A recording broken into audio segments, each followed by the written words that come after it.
यार चैनल को कौन सब्सक्राइब करेगा? वीडियो देखने से पहले सब्सक्राइब कर दो चैनल को। एक मित्र ने पूछा, अगर हिंदू राष्ट्र बनेगा तो कैसे बनेगा और कैसा बनेगा? प्रश्न बहुत ही प्रासंगिक है। सच तो यह है कि हम हिंदू राष्ट्र की संकल्पना के जितने करीब आज हैं उतने पिछले 1000 वर्षों में कभी नहीं थे। अगर समाज ने परिवर्तनों की यह दिशा और गति बनाए रखी तो संभव है कि अपने जीवन काल में ही हमारी पीढ़ी इस अवसर को अपनी आंखों से देखेगी। पर जब यह अवसर आएगा तो क्या हम इसके लिए तैयार होंगे? जब इतिहास हमसे पूछेगा, वत्स लो हिंदू राष्ट्र बना लो, तुम कैसा हिंदू राष्ट्र बनाना चाहते हो, तो क्या हमारे पास इसका उत्तर तैयार मिलेगा? हम में से ज़्यादातर लोगों की आदर्श हिंदू राष्ट्र की संकल्पना एक सुदूर अतीत में निहित है। हम एक ऐसे स्वर्णकाल की कल्पना करते हैं जब बच्चे गुरुकुल में पढ़ते थे, ऋषि वनों में रहते थे, वातावरण में वेद रचाएँ गूंजती थीं, लोग सात्विक जीवन जीते थे। और वह स्वर्णकाल संभवतः 5000 साल पहले था, संभवतः 25,000 साल पहले। सच तो यह है कि हिंदू एक सभ्यतागत तंद्रा की अवस्था में है, इसलिए हमारा हिंदू राष्ट्र एक स्वप्न मात्र है। अगर हमें एक जागृत हिंदू राष्ट्र चाहिए तो उसे वर्तमान में जीवित होना होगा, उसे 2022 की वैश्विक वास्तविकताओं के सम्मुख खड़ा होना होगा और वर्तमान की चुनौतियों को स्वीकार करना पड़ेगा। अगर हम फिर से 5वीं सहस्त्रवादी ईस्वी पूर्व का भारत बनाने का प्रयास करेंगे तो वह 1 दशक तक भी नहीं जी पाएगा।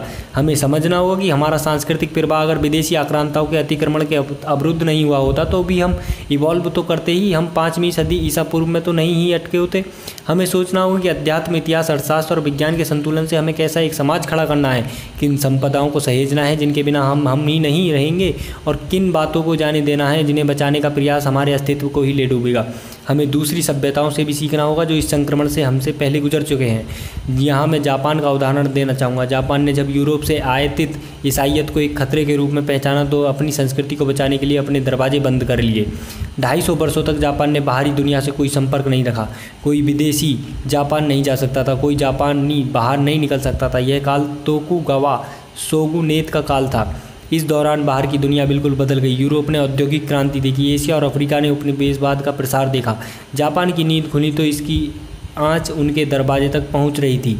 अमेरिकी कमोडोर पेरी ने 1853 में जापान के समुद्र तट पर अपने नौसैनिक बेड़े का घेरा डाल दिया और जापान को अपनी सीमाएं खोलने को विवश किया। जापान ने एकाएक समझा कि दुनिया उनकी समझ और पहुंच से बहुत आगे निकल गई है और अगर उन्होंने अपने आप को समय रहते नहीं बदला तो वे उसी औपनिवेशिक गुलामी में जकड़े जाएंगे जिसमें पूरा एशिया था। जापान ने खोए समय की भरपाई बेहद हड़बड़ी में की। कॉमोडोर पेरी के इस झटके ने उन्हें अपनी सभ्यतागत तंद्रा से झिझोड़ कर जगाया और यह मेजी रेस्टोरेशन का उत्प्रेरक बना। जापान ने शोगुनेत को समाप्त किया, सबसे शक्तिशाली सामुराई क्लास को ख़त्म किया, पार्लियामेंट को अपनाया और टेक्नोलॉजी को गले लगाया। सबसे बड़ी बात यह रही कि समय की मांग को देखते हुए समुराई को ख़त्म करने की पहल जिन लोगों ने की उनमें से अधिकतर लोग इसी समुराई क्लास के थे। खोए हुए 250 वर्ष की भरपाई उन्होंने अगले 25 वर्ष में कर ली और जापान पश्चिम विश्व के साथ ही नहीं उनसे आगे निकल कर खड़ा हो गया। हमें परिवर्तन को स्वीकार करना होगा, अन्यथा परिवर्तन हम पर हमारी इच्छा के बिना अपनी सत्ता स्थापित कर लेगा।